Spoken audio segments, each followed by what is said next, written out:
રહી છું તે શબ્દ કાલે અમારી જે નારી શક્તિની રેલી હતી નવા બસ સ્ટેન્ડ થી આ જેતપર સુધી આવેલી ત્યારે મારા મગજમાં આ બધા શબ્દો ગોઠવાયેલા કે મારે જેતપર પહોંચીને આ ખેડૂતોના ન્યાય માટે સરકાર માટે બે શબ્દ કહેવા છે જો સરકાર સમજી જાય તો અહીંયા પહોંચીને પછી એવું લાગ્યું કે આ નારી શક્તિ આ ગુજરાતની સિંહણો એટલી છે કે આ જો બોલવા ઉતરશે ને મેદાન ઉપર અને એ વિડિયો જો આ અદાણી પાસે પહોંચશે ને જો એના ચાર્જિંગ ફોનના ચાર્જિંગ પૂરું થઈ જશે પણ આ ગુજરાતની સિંહણોની ગર્જના બંધ નહીં થાય એ માટે પછી મેં એવું મનમાં વિચાર્યું કે કાલે અમે જ્યારે ગુજરાત બેલાવાસીઓ આવી જેતપર ત્યારે મારા બે શબ્દ રજૂ કરીશ આ બધા સમક્ષ તો આ ગુજરાતની સિંહણો કાલ તો મોરબી અને ગામડાઓની સિંહણો અને ઝાંસીની રાણીઓએ જેતપર બાઇક રેલીમાં પહોંચી હતી તો અદાણી વિચાર કરો કે જ્યારે આ ગુજરાતની નારી શક્તિ જ્યારે આવશે ને મેદાન ઉપર તો તારું વેર વિખેર કરી નાખશે આ તો ખાલી સિંહણોની ગર્જના હતી અને ઝાંસીની રાણીઓ અહીં પહોંચી ગઈ હતી જો હવે આ ઝાંસીની રાણીઓનું ખાલી બાઇક રેલીનું ટ્રેલર હતું ઈ નવા બસ સ્ટેન્ડ થી આ જેતપર સુધી હવે જો તે આ ઝાંસીની રાણીઓને આ ખેડૂતોને મજબૂર કર્યા ને પિક્ચર બતાવવા માટે તમારું પિક્ચર તૈયાર જ છે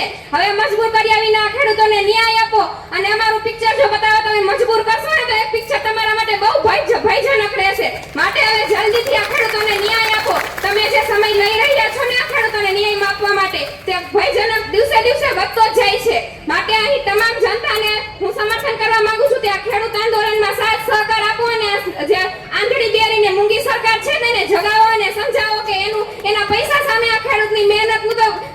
જ્યાં પૈસાની કઈ તાકાત નથી એટલી ખેડૂતો તો મહેનત કરે છે માટે એવું નથી કે આ સ્ટેજ પર આવીને ખાલી ખેડૂત જ બોલે છે અહીં તમામ વ્યક્તિ બોલે છે જે પોતે ઘરે ખેતી ન કરતા હોય કે ખેડૂતનો ઈ જ બોલી શકે એવું નથી એના ઘરમાં જે અનાજ થાય છે ત્યાં ખેડૂતોની મહેનતનું જ અનાજ થાય છે અને ઈ ખાઈને જ જીવે છે તો માટે તમામ અહીંયા ઉપસ્થિત તમામ જનોને હું કહેવા માંગુ છું કે આ ખેડૂતોને સમર્થન આપો સાથ સહકાર આપો અને જ્યાં સુધી ચાલુ રહેશે ને આંદોલન ત્યાં સુધી આપણે એમાં જોડાવાનું છે એમાંથી તૂટી જવાનું નથી અને આપણી એકતાને નાબૂદ કરવાની નથી જય